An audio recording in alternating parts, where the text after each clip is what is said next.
Chapter 27, Blindsided. Ooh, title. What? You think we're being followed? Shh, Natalie warned Bree. Don't talk so loud. What do we do? I don't know. Just keep walking. Bree pressed close and her grip tightened while Natalie's mind spun. Should she yell for help? Blow the whistle attached to her cane? But what if no one heard them?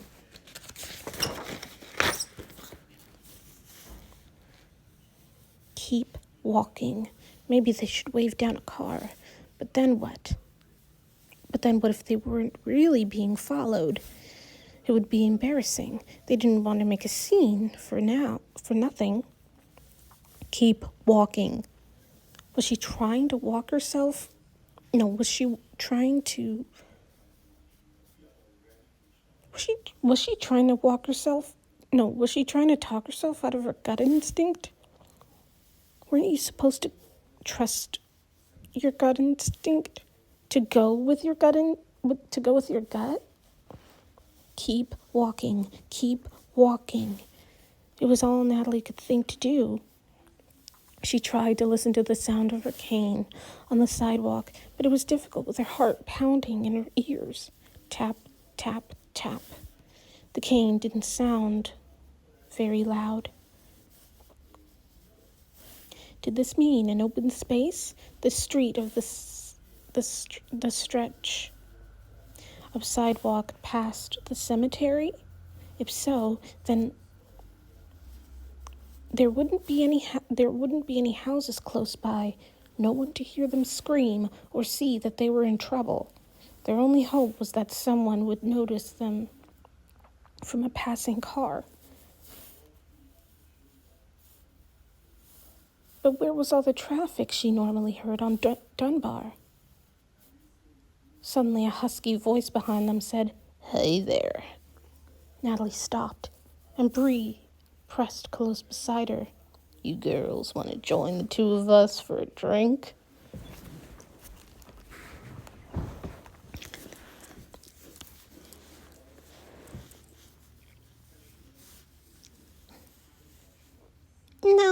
No, thank you. No, thank you, Natalie said, firmly, projecting her voice the way Mr. Lee had taught them. "Leave us alone," she wanted to say, but stopped herself.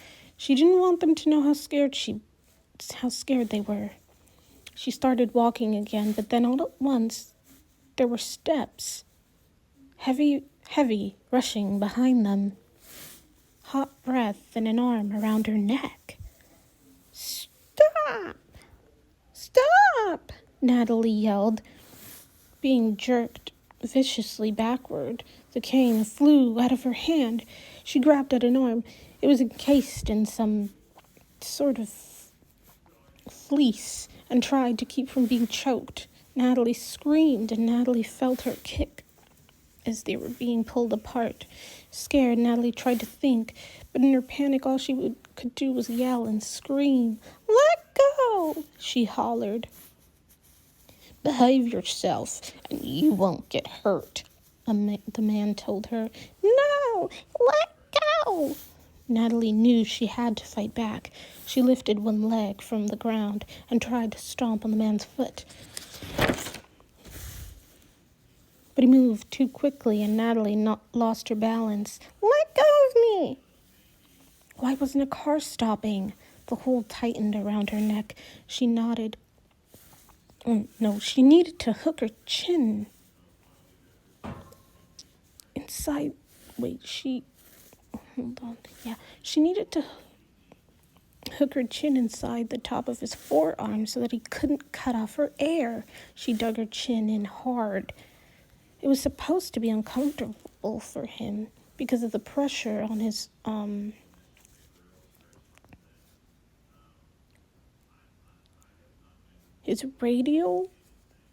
radial nerve.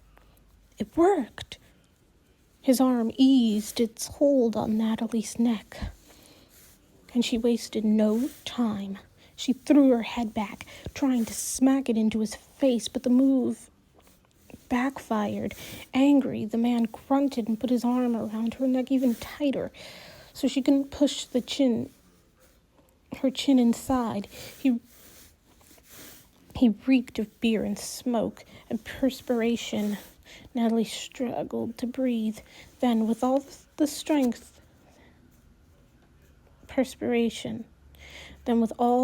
she could muster, she used both hands to yank down on the man's arm and sank her teeth deep into the exposed skin near his wrist. "You bitch!" he hollered, wincing at the pain. He slapped the side of Natalie's head with one hand, and, as he did, the grip loosened, and Natalie wriggled away. In her split second of freedom, she whirled around and sent her right fist flying in an arc toward what she dearly hoped was the man's upper lip. Forget the universal reference point. Mr. Lee had told them there was a nerve where the upper lip meets the bottom for the nose, and if you hit it with enough force, you should be able to knock out a full-grown man unconscious. Just like that, in panic, just like in practice in the gym, Natalie kept her wrist straight so she wouldn't break it, and aimed the ridge of her knuckles toward the nerve point, pivoting her hips as she swung and driving the swing all the way through. She didn't think about it, she just did it. And she made contact all right. Pain shot back through her hand and into her arm too. "Ah!" the man hollered. A good strong hit, even if it did feel more like the side of his nose more than an upper lip. But it didn't knock him out. Or even down. "Damn you!" the man yelled. The man's hand struck Natalie hard in the face and sent her wheeling backward to the ground. She scrambled to get away, but he grabbed her ankle and then her hand and yanked her to her feet, nearly pulling her arm out of its socket. Something warm trickled out of her nose. "Stop!" she yelled again as he gripped both of her hands at the wrists. "Leave me alone!" Damn, he cried, twisting her wrists painfully. "My nose!" Surprisingly, he let go of one hand. And as soon as he did, Natalie swung that one foot. Surprisingly, he let go of her hands. And as soon as he did, Natalie swung her one foot back and kicked the man as hard as she could. She was going for the groin, but got his knee instead. Not a bad hit, though. He crumpled in pain, letting go of her other wrist. "Help! Help!" she screamed again. A car's horn blared. "Bree! Bree!" Natalie cried. What's going on?" a voice called out. "Help!" Natalie called out. Natalie. "Help us! We're being attacked!" The horn blared again. "I've got the police on the phone," a voice shouted from the darkness. Eddie,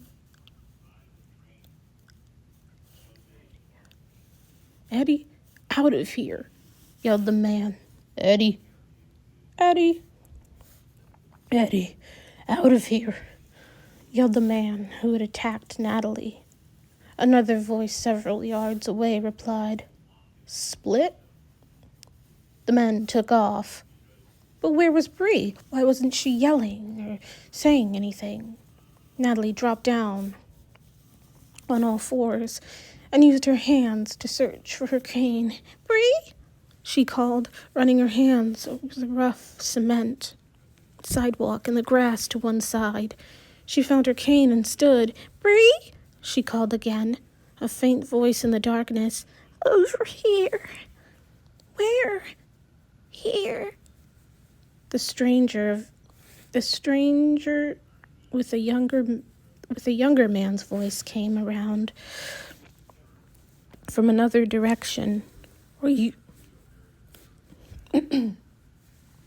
all right? Those guys are gone. What happened? I can't find my friend, Natalie cried. Oh my gosh, you're blind. Are you both blind? The young man asked incredulously. The young man gave Natalie a handkerchief, which she pressed to her nose. He led her to Bree, who was sitting nearby. Natalie collapsed on the ground beside her. Natalie's cheeks stung and her nose and mouth were sticky with blood. She could taste it. Her right hand throbbed. She put an arm around Bree and the two girls hugged and cried. Within a few minutes, the police sirens pierced the night. Natalie actually thought she could see a slight glimmer of their swirling lights. Bree was shaking and sucking in breaths. I really hit my head. That guy swung me so hard.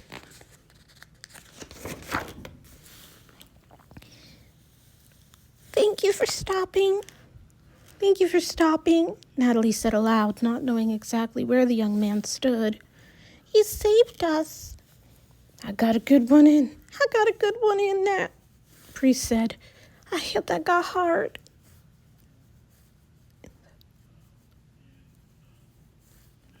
In the Adam's apple and almost got away, but then he came after me again and threw me on the ground. I've got my purse. It's still here. I don't know where my cane is. We'll find it, Natalie said. Don't worry about your cane. How are you? Are you hurt? I don't feel so good, Bree said. My head hurts and I really, really cracked it on something hard when I fell. Gosh, Bree, I'm so sorry. Hey, don't you be sorry. I shouldn't have asked you to come get me. This is all my fault. Everything has been my fault. It's okay, Natalie told her. But I wanted to tell you. Bree, let's talk later. Just rest for now, okay? Yeah. I need to lie down, Bree said in a whisper. Just for a minute. Natalie heard the crackle of a police radio, and soon a policeman was kneeling beside her. Are you all right, miss? I think so, Natalie said. She took the handkerchief away for a moment. Is my nose still bleeding? Better keep that cloth on it, the officer said. The young man who stopped to help gave the policeman a quick account of what he'd seen. Listening to him, Natalie realized that he must have witnessed almost the entire attack. But 2 minutes? How could it only have lasted 2 minutes? It seemed like an eternity. I didn't realize what was happening at first, the young man explained. Then he described Natalie's assailant, a white guy, about 5'8" or 9, heavy set, big belly, a beard, a baseball cap, dark pants, light-colored t-shirt, dark jacket. He smelled like beer and cigarettes, Natalie said. I think he followed us from the bar in the shopping center, the Raven's Nest. You're sure? The officer said. Now Natalie hesitated. No, I can't be sure, obviously, but I smelled him. Some guy said something to us when we passed the bar, and it was the same voice. He had a fleece jacket on, and he'll have a bite mark on one wrist. I also hit him pretty hard in the nose. The young man continued. The other wasn't as heavy, about the same height. Natalie spoke up again. His name was Eddie? The guy who attacked me also called him Eddie. I didn't get a good look at him, the witness said. He veered off to the side, toward the woods there. Woods? There were woods nearby? Natalie put a hand over her eyes.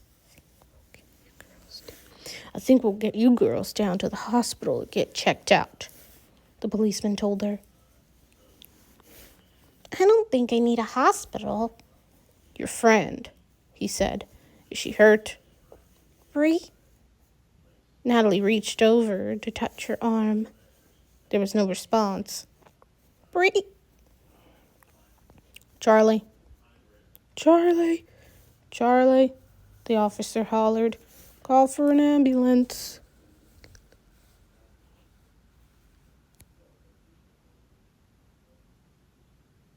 Hold to record video. Button. Recording 16 minutes. 47 seconds. Stop recording. Button.